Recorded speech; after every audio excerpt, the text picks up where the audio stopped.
নমস্কার, বাঙালি রান্নাঘরে আপনাদের সবাইকে আমন্ত্রণ প্রীতিলতা হিমো ব্লগে।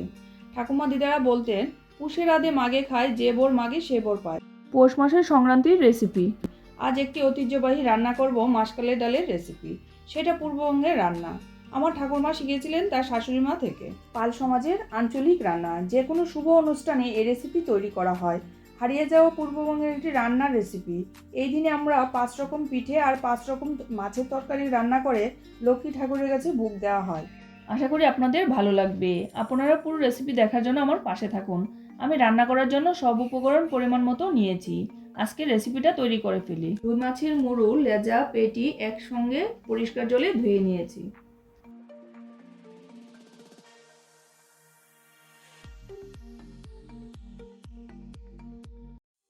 চুলার আঁচ অন করে দিয়েছি।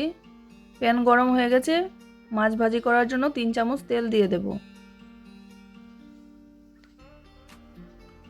মাছ মাখানোর জন্য 2 চামচ হলুদ গুঁড়ো,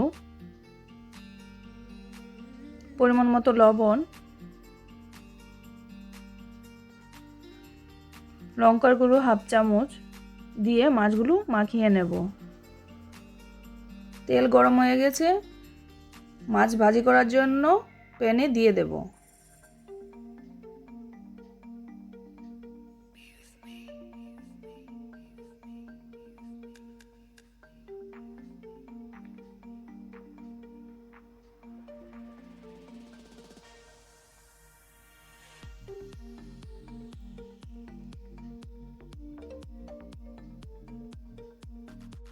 মাছ ভাজি হয়ে গেছে, মাছগুলো উল্টে দেব।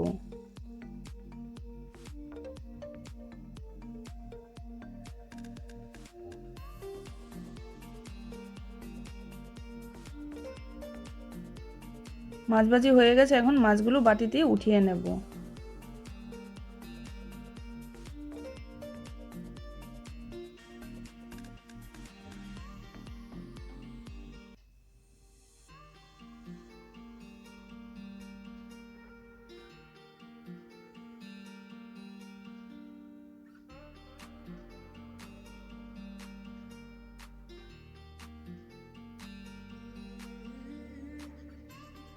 কড়াই গরম হয়ে গেছে। রেডি করা মাছের গুঁড়ো হালকা ভেজে নেব 150 গ্রাম। কম আঁচে ভেজে নেব 3 মিনিটের জন্য।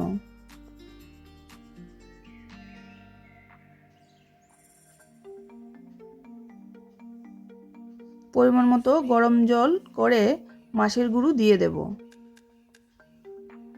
ভালোভাবে মিশিয়ে নেব।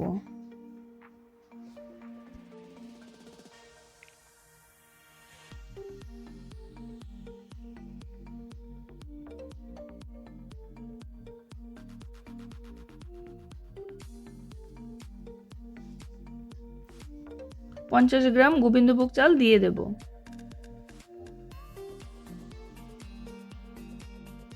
পরিমাণ মতো মূলো শাক দিয়ে দেব। দিয়ে পরিমাণ মতো লবণ দিয়ে দেব।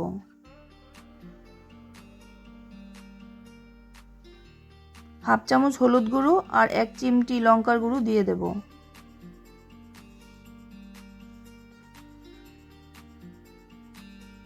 দিয়ে মিশিয়ে নেব।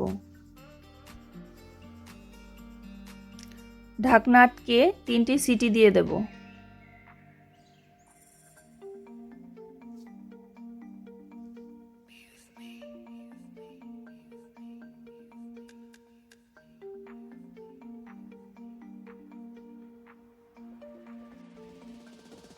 ঢাকনা খুলে নেব।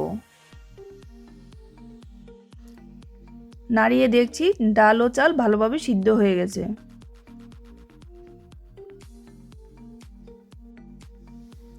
এক চামচ জিরে বাটা, 1 চামচ মৌরি বাটা, হাফ চামচ আদা বাটা, 1 চামচ রাঁধুনি বাটা সব একসঙ্গে দিয়ে দিয়েছি। মশলাগুলো মিশিয়ে নেব।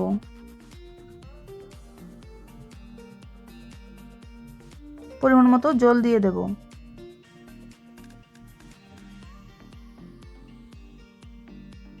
ভেজে রাখা মাছগুলো দিয়ে দেব।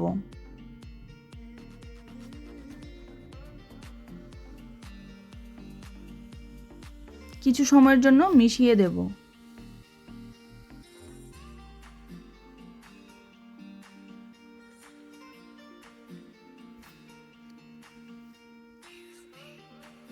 ফোড়নের জন্য 3 চামচ তেল দিয়ে দেব।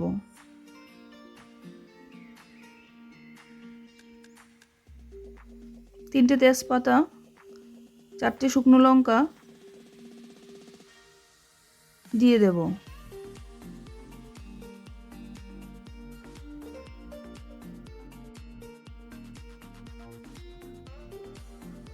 হাফ চামচ 5 ফোড়ন দিয়ে দেব। ফোড়ন থেকে সুন্দর গন্ধ বেরিয়ে আসলে 2 চামচ পেঁয়াজ বাটা,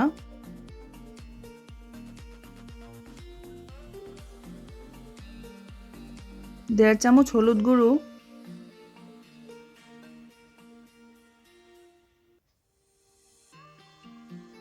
1 চামচ লঙ্কার গুঁড়ো, মশলাগুলো ভেজে নেব। মশলাবাজি হয়ে গেছে, মাসকলাইয়ের ডাল দিয়ে দেব।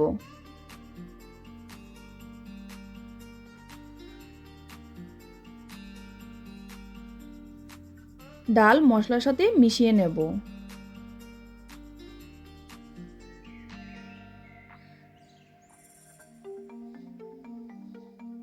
পাঁচটা কাঁচা লঙ্কা দিয়ে দেব।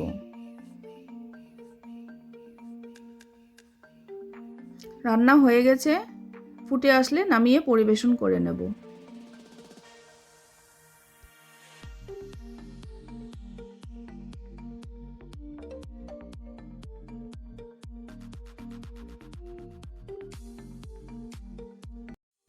উপর থেকে ঘি ছড়িয়ে দিয়েছি। আপনারাও আমার মতো করে রেসিপিটা রান্না করে খাবেন আর আমাকে কমেন্টস করে জানাবেন। ছোট বড় সবাই খেতে পারবে। আমার রেসিপিটা ভালো লাগলে লাইক, শেয়ার, সাবস্ক্রাইব করতে ভুলবেন না, যাতে করে আমি আপনাদের কাছে নতুন নতুন রেসিপি নিয়ে আসতে পারি।